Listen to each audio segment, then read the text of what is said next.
হারু নিচের তলায় তার ছাগল দুটোকে আর হাঁস মুরগিগুলোকে বেঁধে রেখে নিজে দোতলার খুপড়িতে বসে বৈঠা বইতে লাগলো। কখনো তারা দেখলো জলের তলায় আলো জেলে রূপোর মতন মাছেরা পাঠশালা বসিয়েছে।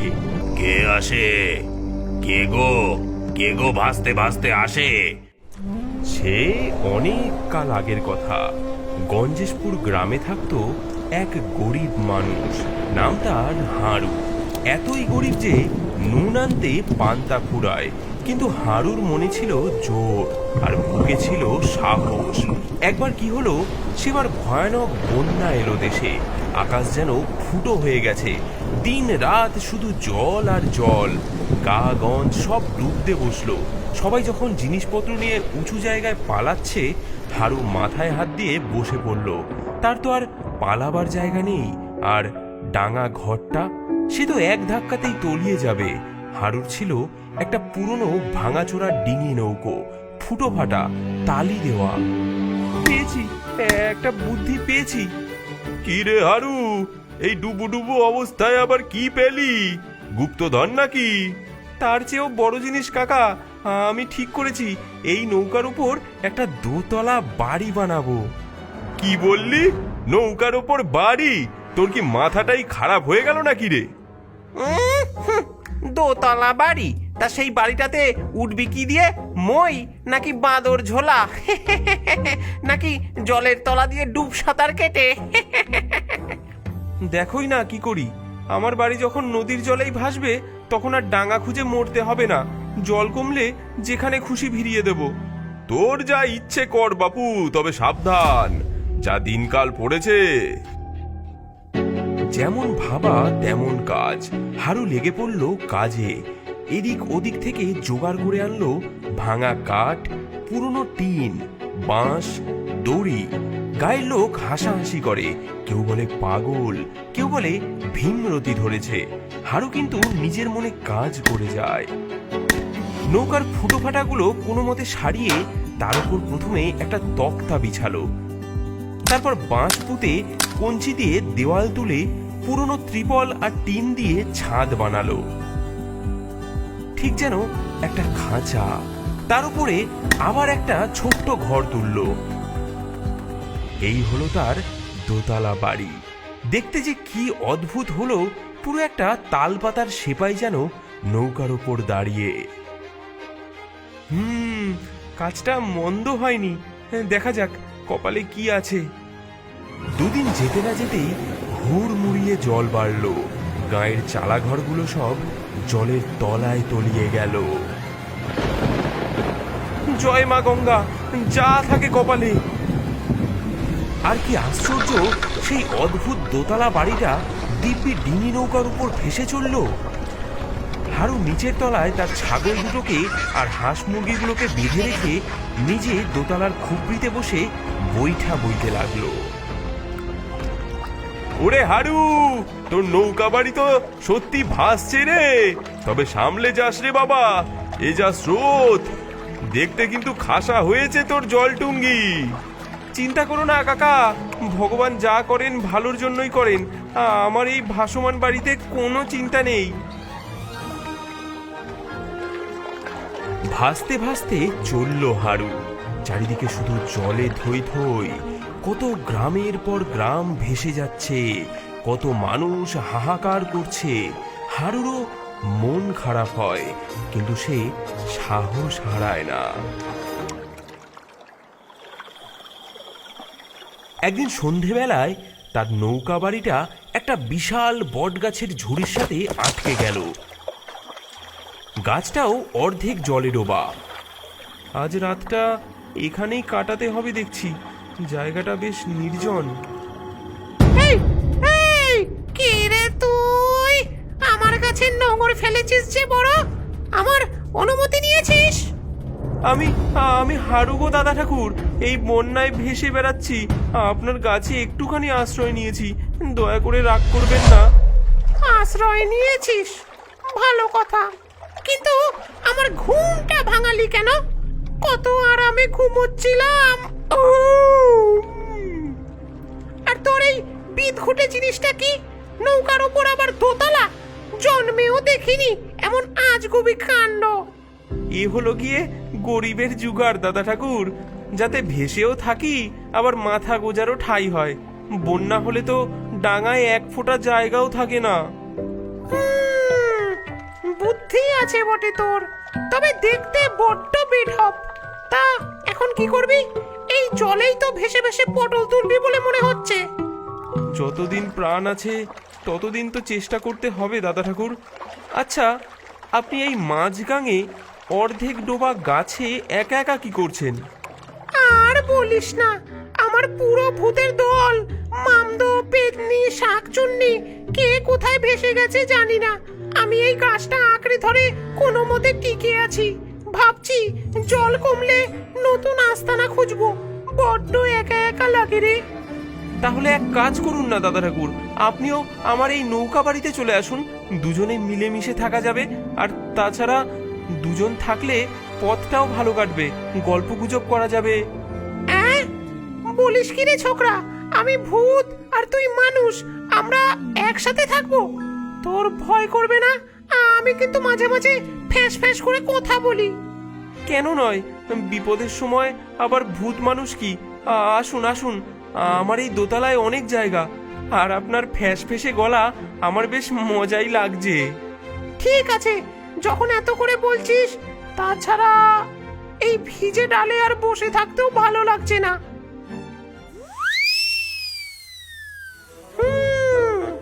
তোর এই বাড়িটা কিন্তু বেশ মজার। দোতলায় বসে চারিদিক দেখতেও বেশ লাগছে। বাহ, বেশ হাওয়া আসছে। তবে নিচে ছাগল আর হাঁসের গন্ধে টেকা দেয়। ওটা একটু মানিয়ে নিতে হবে দাদা ঠাকুর। পরদিন সকালে আবার যাত্রা শুরু। গেছো ভূত তার লম্বা শুকনো হাত দিয়ে এদিক ওদিক ইশারা করে হারুকে পথ বাতলে দিতে লাগলো। ভূতের চোখে তো আর ধুলো দেওয়া যায় না, সে বহু দূর পর্যন্ত দেখতে পায়। ডাইনে ডাইনে ডাইনে চাপ হারু, ডাইনে চাপ। ওখানে একটা মস্ত কুমির হাঁ করে আছে, যেন তোর নৌকাটাই গিলে খাবে।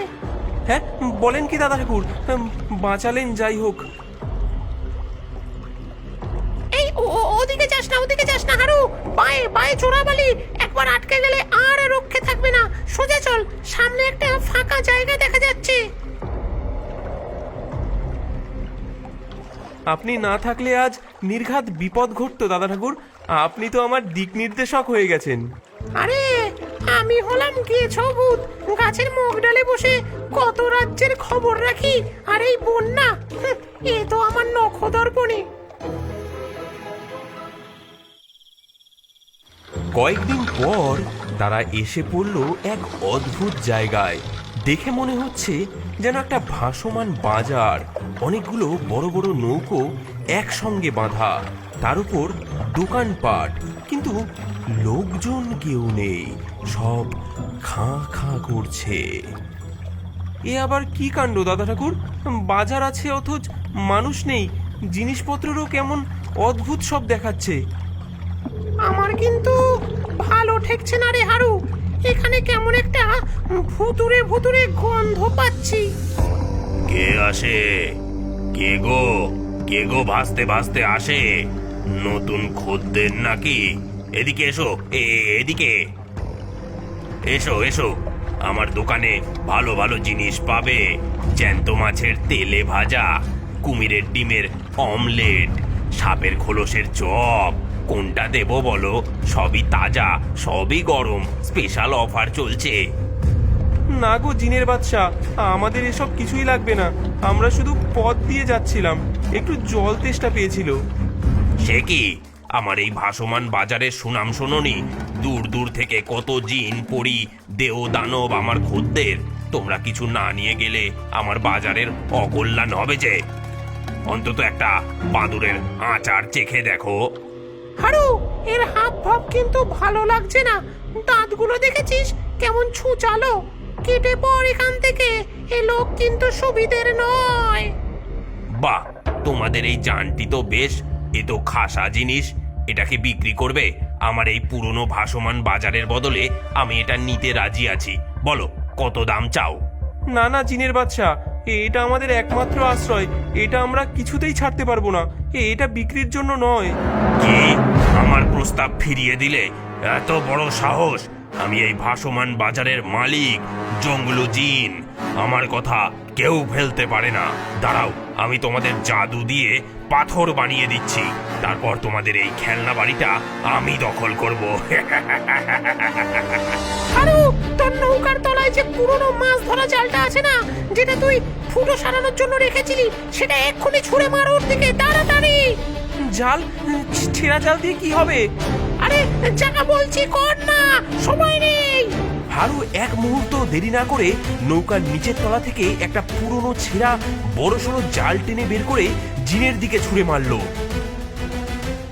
হ্যাঁ, ওরে বাবারে, এ তো সুলেমানি জাল, এ যে পয়গম্বর সুলেমানের জাল। পালাও, এ লোক তো সাধারণ মানুষ নয়, এ নির্ঘাত মস্ত বড় জাদুকর। আমার এবার কি হবে গো? ওরে বাবা গো! এ কি দাদা ঠাকুর, একটা ছেঁড়া জাল দেখে জিনটা এমন ভূতের মতো ভয় পেয়ে গেল কেন? পালিয়ে পগার পার? আরে বোকা, ওটা যে পয়গম্বর সুলেমানের জাল নয় তা তো আমি আর তুই জানি, কিন্তু ওই বোকা জিনটা জানে না। সে ভেবেছে তুই বুঝি মস্ত বড় জাদুকর, যে কিনা জিনদের কাবু করার জন্য সুলেমানি জাল নিয়ে ঘোরে। আসলে জিনেরা জাল জিনিসটাকে খুব ভয় পায়। হ্যাঁ, বলেন কি? তাহলে তো দারুণ বুদ্ধি খাটিয়েছেন দাদা ঠাকুর, আমি তো ভয়েই শেষ হয়ে গিয়েছিলাম। আরে বুদ্ধি না থাকলে কি আর এতদিন টিকে আছি রে? চল চল, আর এখানে এক মুহূর্তও নয়, কখন আবার দলবল নিয়ে তেড়ে আসে কে জানে। এরপর আরো কত অদ্ভুত ঘটনার মধ্যে দিয়ে তাদের নৌকা বাড়ি এগিয়ে চলল। কখনো তারা দেখলো জলের তলায় আলো জেলে রূপোর মতন মাছেরা পাঠশালা বসিয়েছে, মাস্টার মশাই চিংড়ি মাছ তাদের পড়াচ্ছেন। কখনো দেখলো বিশাল এক কচ্ছপের পিঠে চেপে একদল ব্যাঙ গান গাইছে আর জল ছিটিয়ে আনন্দ করছে। গেছো ভূতের সাথে হারুর বন্ধুত্ব গভীর হলো। দাদা ঠাকুর, আপনার সাথে থেকে কত কি যে দেখলাম, এমন অদ্ভুত সুন্দর জিনিস জীবনে দেখিনি। আরে এ তো সবে শুরু, পৃথিবীটা অনেক বড় হারু, আর অনেক রহস্যে ভরা।